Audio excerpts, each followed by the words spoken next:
हा, आता एक होता कारभार मधील पेज नंबर 101, गंगा आली रे अंगणी. हा हा बरोबर. टस्की गीत संगीत होतं, अगदी मधुर संगीत होतं. प्राध्यापक कारभारने पूर्वी कधी ऐकलं नव्हतं असं. दर रविवारी सायंकाळी टस्कीची शाळेचे विद्यार्थी प्रार्थना मंदिरात जमत. आपल्या गोड मधुर आवाजाने सारा परिसर भरून टाकत. डॉक्टर वॉशिंग्टन यांची ख्याती ऐकून दूर दूरहून, अगदी परदेशातूनही लोक त्यांना उद्यमशील हात बनवण्याचा उपक्रम जाणून घेण्यासाठी येत असत. गुलाम आईबापांच्या पोटी जन्म घेतलेल्या या मुलांच्या कंठातील संगीत ऐकून पाहुणे भारावून जात. एका आगळ्या वेगळ्या वातावरणाची स्मृती त्यांच्या अंतःकरणात दीर्घकाळ रेंगाळे. डॉक्टर कारभार ही रविवारची संध्याकाळ कधीच चुकवत नसत. ते संगीत त्यांना भूतकाळात नेई, त्यांच्या आईच्या गुणगुणण्याची त्यांना आठवण देई. ते गाणं त्यांच्या एकाकी आयुष्याला उभारी आणे. अशाच एका रविवारी सायंकाळी प्रार्थना मंदिरातून परतत असताना त्यांची नजर वसतिगृहातील पियानोवर गेली. किती वर्षात त्यांनी या वाद्याला स्पर्श केला नव्हता. ते त्या पियानोपाशी गेले. स्वरपट्ट्यांवरून त्यांची बोटं फिरू लागली. त्यांना एक एक रचना आठवू लागली. सौ मिल्हॉर्नकडे शिकून घेतलेल्या निरनिळ्या रचना आठवू लागल्या. त्यांच्या त्या लांब सडक बोटांतून आठवणी स्रवत होत्या. अंधार पडला. प्राध्यापक कारभारांना स्थलकालाचं मुळी भानच उरलं नव्हतं. सिम्पसनवाल्यांनी भाकीत केल्याप्रमाणे ते चित्रकार व संगीतकार झाले नव्हते. ते झाले होते एक दक्षिणी शेतकरी, एका छोट्या पण धडपडणाऱ्या शाळेचे शिक्षक, मुळ्यांचे डॉक्टर आणि रंगारीही. हे त्यांचं अपयश म्हणायचं का? एका उजाड ओसाड माळाला त्यांनी नवजीवन दिलं होतं, फुलवलं होतं. लोकांच्या डोळ्यांवरच्या डॉलर्सच्या पट्ट्या काढून त्यांना बघायला शिकवलं होतं. आणि ते लोकही आता डॉक्टर कारभारांप्रमाणे चिखलात, मुळ्यात, पानाफुलात देव शोधायला शिकले होते. निसर्गाच्या रहस्यांचा मागाऊ घेऊ लागले होते. उजाड वैराण माळ दिसामासांनी फळत फुलत होता. याला अपयश म्हणायचं का? तरीही त्यांना वाटत होतं, ही तर नुसती सुरुवात आहे, अजून खूप मजल मारायची आहे. त्यांची बोटं पियानोच्या स्वरपट्ट्यांवरून फिरून फिरून थकली. ते थांबले. चाहूल लागली म्हणून मागं वळून पाहिलं. दिवा लावला गेला होता. दरवाजात बरेच विद्यार्थी दाटीवाटीने उभे होते. वादन थांबताच ते पुढे म्हणाले, सर, तुम्ही किती सुंदर वाजवता. प्राध्यापक कारभार विलक्षण संकोचले. जागेवरून उठू लागले. नाही सर, उठू नका, आणखी थोडं वाजवा ना. आम्ही इतकं शास्त्रशुद्ध आणि सुरेल संगीत पूर्वी कधी ऐकलंच नव्हतं. मुलांनो, मी काही वादक नाहीये. सर, तुम्ही तर नेहमी उपदेश करता की आपल्याकडे आहे ते देत राहावं. तेवढ्यात वसतिगृहाची घंटा घणघणली. देवे मालवून झोपी जाण्याची नेहमीची सूचना होती ती. नाईलाजाने सारेजण आपापल्या खोलीत परतले. प्राध्यापक कारभारही परतले. उद्या पहाटे आपल्या देवाच्या सानिध्यात त्याचा कौल घ्यायलाच हवा. गेले काही दिवस त्यांच्या कृषी विभागाचा व्याप झपाट्याने वाढत होता.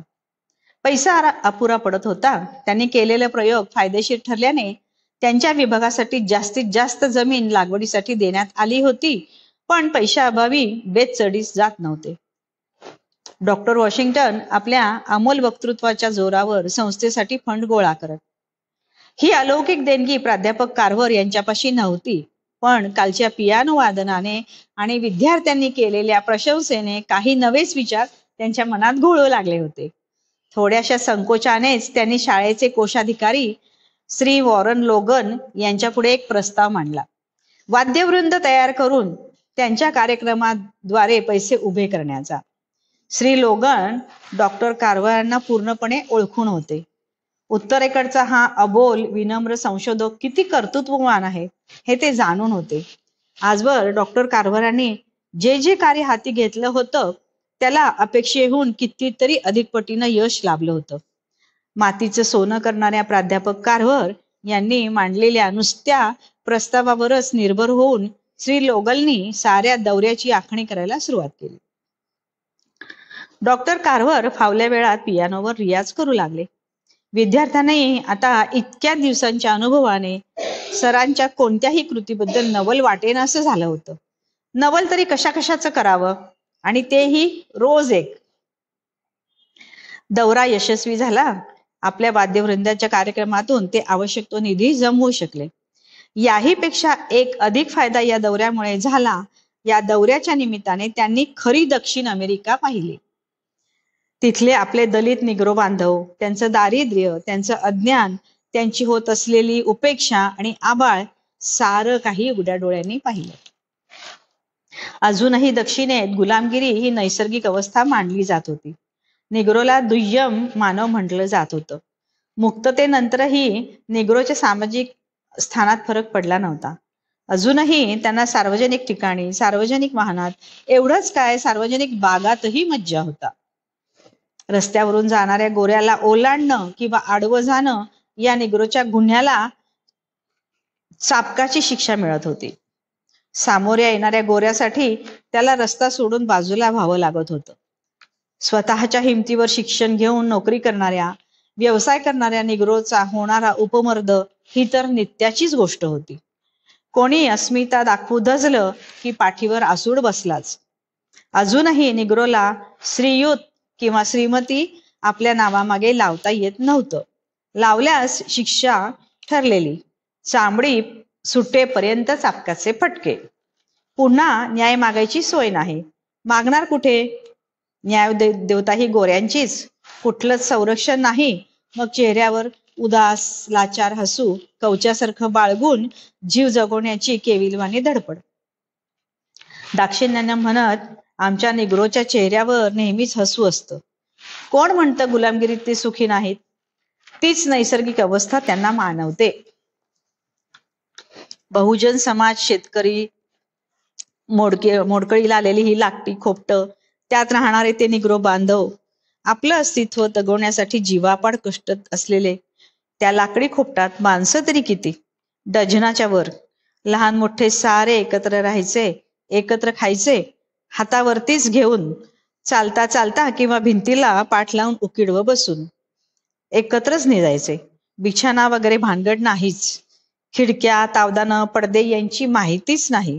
बहुतेक खोपटांतून शौचकूप हा प्रकार नव्हता. होता तिथे तरट, फळकूट यांच्या आधारे कसा बसा उभारलेला. खायचे जिन्नस लांबवरच्या बाजारातून विकत आणलेले, तेही ठराविक. मांस, पीठ किंवा काकवी. दारात काही पिकवून खाता येतं. कोंबड्या, बदकं, डुकरं, एखादं दुभतं जनावर आपली पोटाची गरज भागवू शकतात याचं ज्ञानच नाही. जीवनसत्वांच्या अभावामुळे पेलाग्रा, स्कर्वी अशा रोगांनी पछाडलेली माणसं.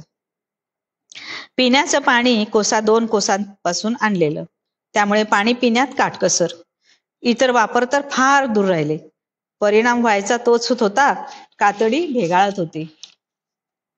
जमीनही अशीच भेगाळली. पागोळ्यांच्या पाण्याने जमीन धुपून चांगली 25 फुटांची घळ पडली, तरीही दखल नाही. सारं मानवी जीवन कसं कोणत्याही क्षणी गडप होऊन जाईल अशा टोकावर आलेलं.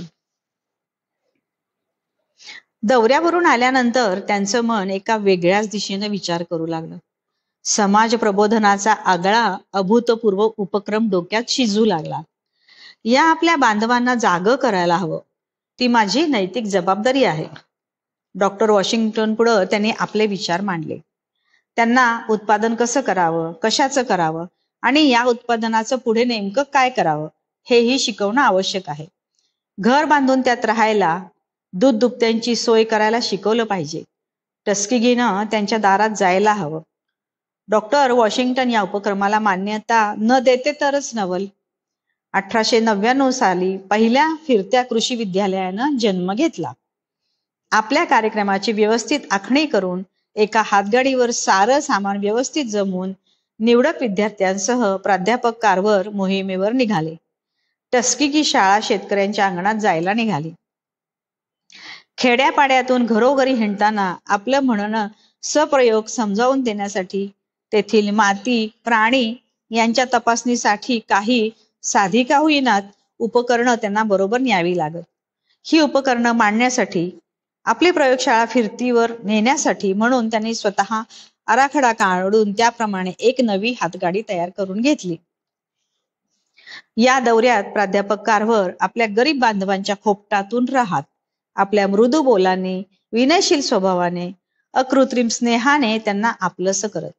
पुरेसा मोकळेपणा निर्माण झाला की प्राध्यापक कारभार त्यांना जमिनीची मशागत कशी करावी, ती खोलवरच का करावी, बियाणं कसं निवडावं, कसं तयार करावं, या सर्व बाबतीत सोप्या भाषेत माहिती देत. परसातला एखादा वाफा हिरव्या पालेभाज्यासाठी राखायला ते सांगत.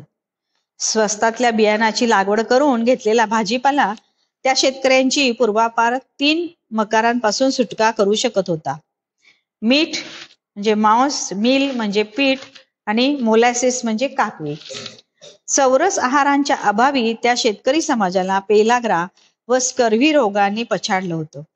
त्यांना हिरव्या भाज्या व टोमॅटो सारखी फळं खायला त्यांनी शिकवलं. टोमॅटो हे विषारी फळ मानलं गेलेलं, ते तसं नाही हे सिद्ध करण्यासाठी त्यांना ते ठिकठिकाणी खाऊन दाखवावं लागे. तसंच ते डाळ वर्गातील धान्य पेरायला सांगत, कारण निकस जमिनीचा कस वाढवण्यासाठी या लागवडीची गरज होती. आपल्या शाळेतील 20 एकर निकृष्ट जमिनीतून कसं भरगच्च आणि रसरशीत पीक येतं हे दाखवण्यासाठी ते त्यांना आपल्या संशोधन केंद्रांवरील बटाटे, कोबी, कांदे, कलिंगड इत्यादी दाखवत. शेतकऱ्यांना आपल्याकडील बियाणं देत. ते बियाणं त्यांना सेक्रेटरी सी जेम्स विल्सम यांनी पुरवलं होतं. त्याचा ते या प्रसंगी वापर करत. पिकांच्या फेरपालटाविषयी समजवताना ते म्हणत, तुमच्या लहानपणी कपास कशी भरगच्च बोंडांची असायची, आता ती का रोडावली? तुम्ही जमिनीला विश्रांतीच दिली नाही. दिवसभर काम केल्यानंतर आपल्याला ही विश्रांती हवी असते ना. खरंय बाबा, पण जमिनीला अशी विश्रांती देत बसलो तर आमच्या कच्च्या बच्च्यांनी काय खावं? माती कशाला? मी हे रताळ्याचं बियाणं देतो, 10 एकराला पुरेल ते. एवढ्यात पीक घेतलं तर वर्षभर खाऊन सरायचं नाही. झालंच तर रताळ्याची पानं, देठ खाऊन तुमची डुकरं पोसली जातील. वर्षातून 2दा हे पीक घेऊ शकाल. आणि गंमत म्हणजे तरीही जमिनीचं काही नुकसान होणार नाही. यात 10 एकरावर 3 वर्षांनी कपाशीचं पीक घ्याल तेव्हा आता उभ्या शेतात घेत आहात तेवढं पीक या एवढ्याशा तुकड्यावर मिळेल. एवढं समजावून दिल्यावरही एखादा खट म्हातारा म्हणायचा, पोरा तू काय मला शिकवतोस? शेतीतलं तुला माझ्या इतकं कळतं काय? उमरभर शेती करतोय, 3 शेतांची वाट लावलीये मी आतापर्यंत, बोल. ही मर्दुमकी. एखाद्याच्या अंगणातल्या कोंबड्या रोगट दिसल्या की प्राध्यापक कारभार त्यांचं खुराडं तपासत. तुझ्या कोंबड्या रोगट का ते माहित आहे? त्यांच्या खुराड्यात सूर्यप्रकाश पोहोचत नाही, म्हणून खुराडं दमट राहतं आणि त्या आजारी होतात. तसं नाही कारभार, ती अंडी पौर्णिमेला उगवली होती ना, म्हणून त्या कोंबड्या अशा. हा जंतर मंतरचा प्रभाव. असं सारं असूनही प्राध्यापक कारभार माघार घ्यायला तयार नव्हते. त्यांना समजावत होते, घराघरातून खेडोपाडी फिरतच होते. कोणी समजूतदार त्यांच्या म्हणण्याप्रमाणे शेतीत बदल करी, त्याचा झालेला फायदा शेजारचा शेतकरी पाही, मग तोही प्राध्यापक कारभारांचं ऐके. त्यांचं ऐकण्याने नुकसान तर कधीच होत नाही, उलट पूर्वी कधी नव्हे एवढा फायदा होतो याची खातरजमा होत होती. प्राध्यापक कारभारांची मशागत चालूच होती, न थकता न खचता. प्रत्येक सुट्टीच्या दिवशी आपली हातगाडी घेऊन ते मेकन काउंटीत फिरायचे. जत्रेच्या ठिकाणी जायचे, बाजाराचं ठिकाण गाठायचे, रस्त्याच्या कोपऱ्यावर केंद्र थाटून लोकांना आपलं म्हणणं समजावून द्यायचे. लोक नीट शांतपणे ऐकायचे तर एखादा गोरा हममन्य मोठा आलाय काळ्या आम्हाला शिकवायला म्हणून तोंडावर अवहेलनाही करायचा, पण असले उद्गार ते कानाड करायचे. सुरुवातीला त्या अडाणी शेतकऱ्यांना वाटायचं की हे प्राध्यापक महाशय शिकलेले, काहीतरी अवघड न कळलेलं बोलणार, खूप काय काय न समजेलचं सांगत बसणार. पण एकदा का त्यांनी प्राध्यापक कारभारांचं बोलणं ऐकलं की त्यांच्या मनातली अढी जाई. आपली हातगाडी उभी करायला प्राध्यापक कारभारांनी आणखी एक ठिकाण शोधलं होतं. एक गठ्ठा लोक हुकमी भेटण्याचं ठिकाण, चर्च. आपल्या साथीदारांसह चर्चच्या दारात ते तयार असत. चर्च सुटलं की आतलं प्रवचन ऐकून बाहेर पडलेले लोक त्यांचं प्रबोधन ऐकायला गोळा होत. सामाजिक आणि आर्थिक समस्यांचं गांभीर्य न जाणणारे महाभाग विशेषतः धर्मगुरू या प्रबोधनावर उखडत. प्रभूच्या विश्रांतीच्या दिवशी असले थेर त्यांना पसंत नसत. काही गोरे तर त्यांच्या या अशा सभा उधळायला टपलेले असत. आमच्या दयेवर जगलेले हे निगर इथे तरी नकोत. म्हणजे काय तर आमच्यापेक्षा अधिक धान्य पिकवायला पाहणारे काळे नकोत. वास्तविक दक्षिणेत गरीब लोक, शेतकरी आणि निग्रो शेतकरी यांच्यात आर्थिकदृष्ट्या तफावत नव्हती, पण तरीही गुलामी नष्ट होण्यापूर्वी गुलाम म्हणून निग्रोंना खालच्या पातळीवर ठेवता येत होतं. आता मुक्ततेनंतर त्यांना बरोबरीने हक्क होते. त्यात आता या शेती सुधारणेने ते वरचढ होणार हे त्यांना काही सहन होत नव्हतं. पण सारेच असे खडूस नसत. काही समजूतदार गोरे शेतकरी धर्मगुरू या फिरत्या शाळेचा लाभ घेत, प्रात्यक्षिक पाहत, प्राध्यापक कारभार अशांशी दुजाभाव ठेवून कधीच वागले नाहीत. दक्षिणेत साऱ्यांच्याच समस्या सारख्याच होत्या. खाईतून साऱ्यांनाच वर काढायचं होतं. आव्हान तिथून पुढे चला हा प्राध्यापक कारभारांचा सांगावा उभ्या दक्षिणेसाठीच होता की आहात तिथून पुढे चला. हळूहळू त्यांनी दक्षिणेतील लोकांच्या आहारांच्या सवयी बदलल्या. अडचणीच्या काळात वापरण्यासाठी मांस कसं टिकवावं, भाजीपाला उन्हात वाळवून सुकवून त्याची बेगमी कशी करावी याची प्रात्यक्षिक दिली. वैद्यकशास्त्रानं जाहीरपणे सांगण्यापूर्वी कितीतरी आधीच त्यांनी लोकांना उपलब्ध कच्ची फळं खाऊन आहारातील अन्न घटकांची त्रुटी भरून काढण्यास शिकवलं. उत्तम बी बियाणांचा पुरवठा केला. उपजलेल्या धान्यापासून पदार्थ बनवण्याच्या कृती शिकवल्या. लोणची, मुरांबे घालण्याच्या क्रिया त्यांच्या दैनंदिन जीवनात समाविष्ट केल्या. पिकलेल्या फळांच्या रसाच्या पोळ्या उन्हात वाळवून साठ करायला शिकवलं. अनेक वर्षाच्या परंपरेने लोकांच्या आहारविषयक सवयी ठरून गेलेल्या असतात. त्यात बदल घडवून आणायचा असेल तर त्यांच्या जेवणात नवीन पदार्थ समाविष्ट करायचे असतील तर ते नवीन पदार्थ आकर्षक व चवदार असले पाहिजेत. त्या दृष्टीने नवीन पाककृती बनवून पाहायच्या, आहारदृष्ट्या त्यांची उपयुक्तता तपासायची हा प्राध्यापक कारभारांचा नवा उद्योग होऊन बसला होता. युरोपीय पदार्थांच्या चवी घ्यायची संधी त्यांना कोण देणार? ते मात्र स्वतःच्या परीने नवनव्या पाककृती बनवून दक्षिणेच्या जेवणात विविधता आणत होते. त्यांचं प्रबोधन एवढ्यावरच थांबलं नाही. कपडे कसे धुवावेत, शारीरिक स्वच्छता कशी राखावी, पडदे कसे शिवावेत, बाल संवर्धन, पशुसंगोपन, कुक्कुटपालन इत्यादी विषयही या प्रबोधन मालिकेतून सुटले नाहीत. तसंच खोपटाच्या दाराला लाकडी ओंडक्याची एकच पायरी असल्यापेक्षा 3 पायऱ्या बसवणं सोयीचं कसं, शौचकूप कसा असावा, वनस्पतीच्या तंतूंपासून घोंगड्या कशा विणाव्यात आणि मातीपासून रंग बनवून घर कशी रंगवावीत इत्यादी अनेक कलाही खेड्यापाड्यातून रुजवल्या. त्या अडाणी शेतकऱ्यांना उमजेल अशा सोप्या सरळ भाषेत त्यांनी पत्रकं काढली. शाळेच्या शेतकी विभागाकडून खेडोपाडी पोचवली. पत्रकांचे विषय विविध असायचे. उदाहरणार्थ शेंगदाण्यांची लागवड कशी करावी, त्यापासून तयार होणारे 105 खाद्यपदार्थ, टोमॅटोची लागवड कशी करावी, त्यापासून तयार होणारे 115 खाद्यपदार्थ, शेतकरी त्यांची रताळी कशी वाचवू शकतील, वराह पालन, अलाबामास पशुपालन कसं फायदेशीर ठरेल, उन्हाळ्यात मांस खारून कसं टिकवाल, आपल्या जमिनीचा कस वाढून कसा टिकवाल इत्यादी इत्यादी. इथं थांबायचं तर थांबूया, प्रकरण संपलंय. थांबूया मग. पेज नंबर 108 ला आलोय आपण. हो